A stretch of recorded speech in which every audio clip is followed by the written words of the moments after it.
Magandang buhay sa lahat. Liza Soberano, pinusuan ang IG post ni Andy Hill kasama si Mommy Bambi.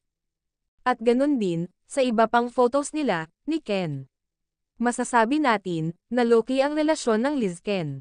Ang mga patuloy, na di naniniwala sa Liz-Ken, ay iyan ang mga haters, at bashers, ng mga ito. Pero sa Liz-Ken fans, di mabubuwag ang paniniwala, ng mga ito, at suporta sa magkasintahan. Sabi nga nila, kay Liza Soberano, at Enrique Hill lang sila maniniwala. Hanggat tahimik ang magkasintahan, ibig sabihin, walang problema sa kanila. Panoorin din natin, ang iba't ibang kuha sa dalaga, na kahit anong anggulo, tiyak na di natin pagsasawaan panoorin. Sa lahat ng supporters, nina Liza, at Ken, ay nagbigay ng taos-pusong pasasalamat, ang dalaga. Sa patuloy silang sinusuportahan, kahit malimit sila ngayon makita, on screen. Isa din yan sa patunay, na buong-buo sila.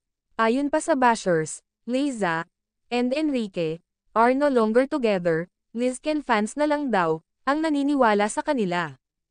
Agree ako, sa Liz-Ken fans ang naniniwala sa Liz-Ken couple, dahil sila lang naman, ang nakakaintindi, sa estado ng dalawa ngayon. Ibig sabihin lang yan, totoo silang nagmamahal, sa dalawa. Yung patuloy na naninira sa kanila, wala pong sisiyan sa Liz-Ken, at di kayo papatulan. Salamat po, sa walang sawang suporta, at pagmamahal. Mabuhay tayong lahat. Yeah, yeah.